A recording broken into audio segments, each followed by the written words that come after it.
नमस्कार विद्यार्थ्यांनो, मी प्राध्यापिका रंजना गावित, विषय भूगोल. विद्यार्थ्यांनो, मागील व्हिडिओमध्ये आपण प्रकरण क्रमांक 6 तृतीयक आर्थिक क्रियामध्ये तृतीयक आर्थिक क्रियेचे वर्गीकरण आणि वाहतूक यांचा सविस्तर अभ्यास केलेला होता. तर या व्हिडिओमध्ये आपण काही उपघटकांचा अभ्यास करणार आहोत. तर विद्यार्थ्यांनो, पुस्तकमध्ये दिलेले आहे की करून पहा याच्यामध्ये खालील अ आ इ या परिस्थिती विचारात घ्या व त्या खालील प्रश्नांची उत्तरे लिहा, असं या ठिकाणी आपल्याला 3 मुद्दे दिलेले आहे आणि त्या 3 मुद्द्यांना अनुसरून काही प्रश्न आहे. ते प्रश्न आपल्याला या ठिकाणी सोडवायचे आहे. तर त्याच्यातील अ आहे, क आणि ख हे 2 देश आहेत. क हा देश 200 मजुरांना कामावर ठेवून 500 टन गव्हाचे उत्पादन करतो, तर ख हा देश 300 मजुरांना कामावर ठेवून 1000 टन गव्हाचे उत्पादन करतो. आ आहे ग 300 किलोग्रॅम चहाचे उत्पादन घेतो आणि म 500 किलोग्रॅम कॉफीचे उत्पादन घेतो. ग हा देश कॉफीचे उत्पादन घेत नाही आणि म हा देश चहाचे उत्पादन घेत नाही. तर ई आहे, च या देशात जल अभियांत्रिकी आणि कृषी क्षेत्रात कौशल्य आहे, तर छ या देशाचे मेट्रो निर्मितीमध्ये कौशल्य आहे. तर या तिघही मुद्द्यांना अनुसरून आपल्याला पुढील प्रश्न सोडवायचे आहे. तर त्याच्यातील 1 क्रमांकाचा आहे, अ सारख्या परिस्थितीत क आणि ख या 2 देशांदरम्यान व्यापार होईल का?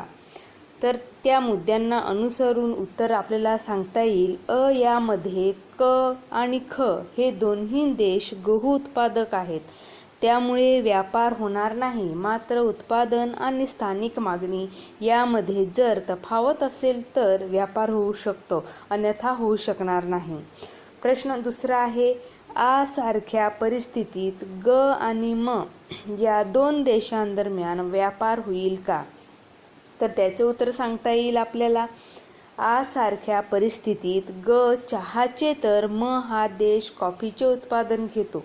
थोडक्यात उत्पादने भिन्न आहेत, त्यामुळे या 2 देशांदरम्यान व्यापार होऊ शकतो.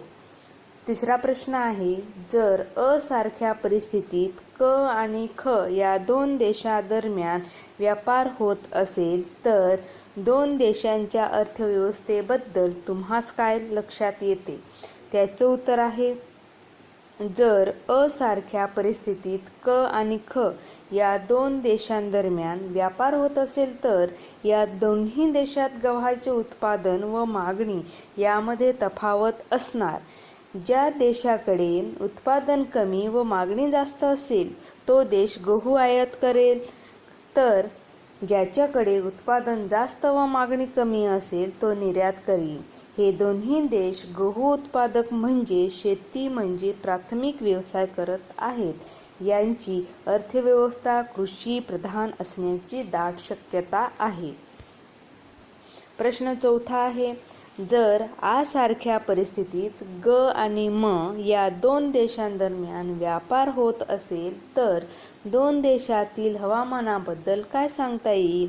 त्याचे उत्तर आहे, दोन्ही देशातील हवामान साम्य आहे असे म्हणता येईल, कारण हे उत्पादित करीत असलेले चहा, कॉफी यासाठी साधारणपणे सारख्याच हवामानाची आवश्यकता असते. भरपूर पर्जन्य, पर्वतीय भाग, तीव्र उतार, पाण्याचा निचारा होणारी मृदा अशा प्रकारची हवामानाची आवश्यकता असते. प्रश्न 5वा आहे, जर ई सारख्या परिस्थितीत 2 देशांदरम्यान व्यापार होत असेल तर ते तुम्हास देशांच्या मानवी साधनसंपत्तीबद्दल काय सूचित करते? तर उत्तर आहे, जर ई सारख्या परिस्थितीत 2 देशांदरम्यान व्यापार होत असेल तर दोन्ही देशातील मानवी साधनसंपत्ती असणारे कौशल्य भिन्न जाणवतात. या देशातील जल अभियांत्रिकी आणि कृषी क्षेत्रात कौशल्य असल्याने तेथील मानवी साधनसंपत्ती प्राथमिक आर्थिक क्रियेत जास्त गुंतलेली असेल. तेथील मनुष्यबळ निमकुशल किंवा अकुशल असू शकतो. ते मानवी साधन संपत्तीप्रमाणे जास्त असेल तर या देशात मेट्रो निर्मिती होत असल्याने तेथील मानवी साधन संपत्ती द्वितीयक आर्थिक रेट जास्त होईल. तर शेवटचा प्रश्न आहे 6वा. दोन देशांमधील व्यापारावर परिणाम करणाऱ्या घटकांची यादी तयार करा. उत्तर सांगता येईल आपल्याला.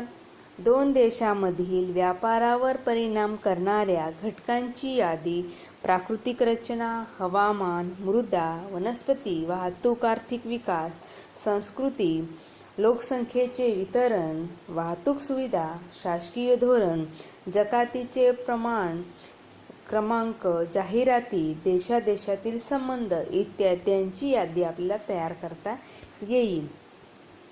नंतरचा उपघटक आहे व्यापार. व्यापाराचं भौगोलिक स्पष्टीकरण बघायचं आपल्याला.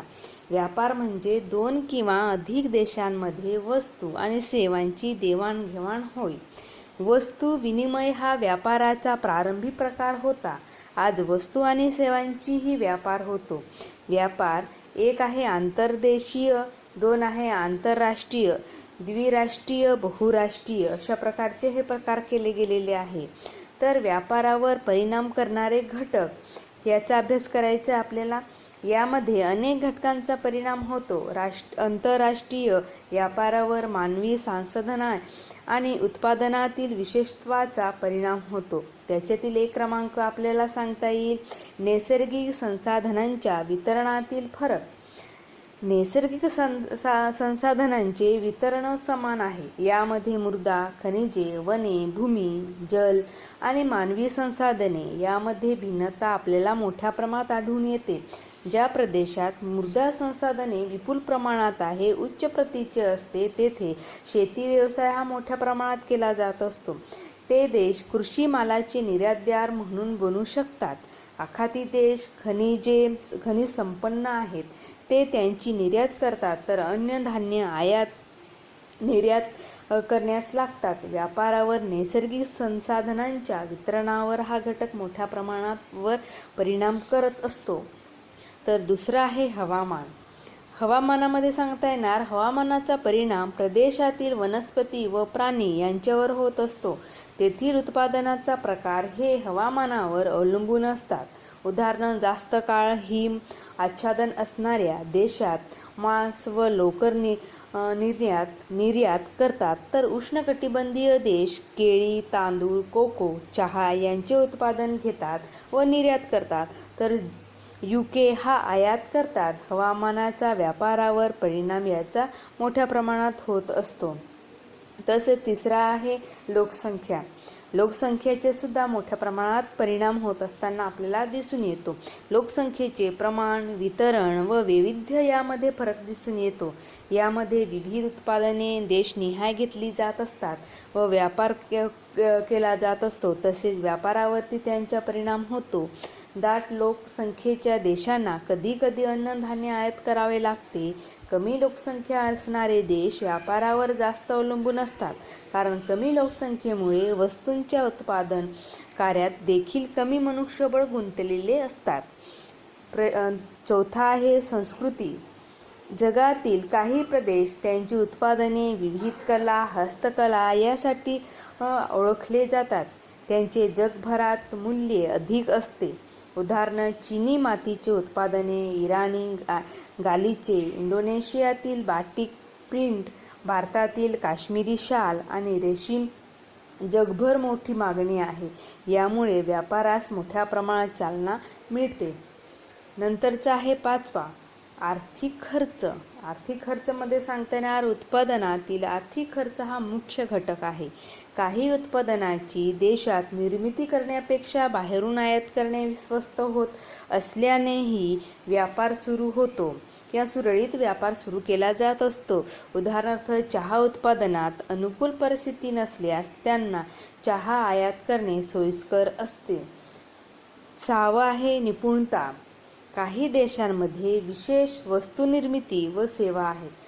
उदाहरण, इस्रायलने कोरडवाहू शेती किंवा शेती अभियांत्रिकीमध्ये स्वतःला विकसित केले आहे. ते आपल्या सेवा वाळवंटी भागात शेती करत असणाऱ्या देशांना निर्यात करतात. तसेच अशा काही विशेष वस्तू व सेवांची आंतरराष्ट्रीय मागणी असते, त्यामुळे अशा देशांदरम्यान व्यापार होऊ शकतो. 7वं सांगता येणार शासकीय धोरण. देशाची आंतरराष्ट्रीय व्यापाराबाबत धोरण असल्या त्यावर व्यापार चालणे किंवा बंद होतो.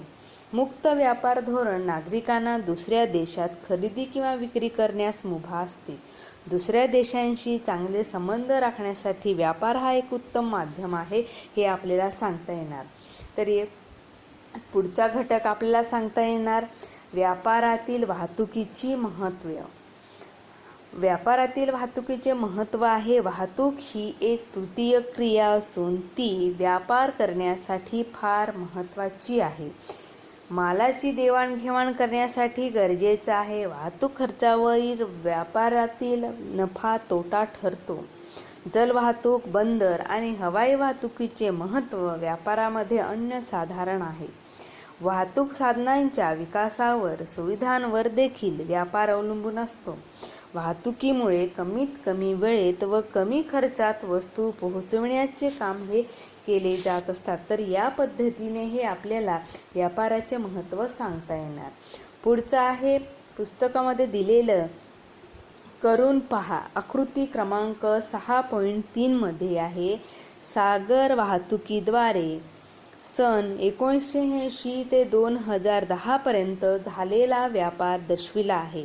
या आलेखाचा वापर करून विवेचनात्मक टीप लिहा. आपल्याला या आलेखाचे निरीक्षण करायचं आहे आणि निरीक्षणाच्या सहाय्याने आपल्या पद्धतीने आपल्याला या ठिकाणी टीप लिहायची आहे. तर हा आलेख दिलेला आहे आपल्याला 1980 ते 2010 दरम्यान झालेला व्यापार वाहतूक म्हणजे सागरी वाहतूक झालेली आहे, ते आलेख दिलेला आहे. तर त्याचं उत्तर आपल्याला सांगता येणार या आलेखात सागर वाहतुकीद्वारे सन 1980 ते 2010 पर्यंत झालेला व्यापार हा दर्शविलेला आहे. ही माहिती शेकडा प्रमाणात दर्शविली आहे. जगातील प्रमुख 4 महासागरातील व्यापार दाखविला आहे. 1980 साली अटलांटिक महासागरातील सागरी व्यापार सर्वाधिक आहे, म्हणजे सुमारे 47% झाला आहे. दुसऱ्या स्थानी पॅसिफिक महासागर आहे, सुमारे 38% इतकं त्या ठिकाणी व्यापार झालेला दिसून येतं. त्यानंतर आहे भूमध्य हिंदी यांचा व्यापार दर्शविलेला आहे. म्हणजेच 1980 ते 2010 या कालावधीत अटलांटिक महासागरातील कमी होताना दिसतो, तर पॅसिफिक महासागरातील व्यापार वाढताना दिसतो आहे. पॅसिफिक महासागराचा व्यापार सुद्धा वाढतो आहे. तसेच हिंदी महासागराचा व्यापार सुद्धा वाढत असताना दिसत आहे. भूमध्य महासागरातील व्यापारात फारसा फरक पडलेला आपल्याला दिसत नाही. म्हणजे या आलेखाच्या माध्यमातून आपल्याला या पद्धतीची टीप लिहिता येईल. तर अशा पद्धतीने विद्यार्थ्यांनो आपण हे काही उपघटकांचा अभ्यास केला. तर या युनिटमध्ये इथपर्यंत आपण थांबू. धन्यवाद.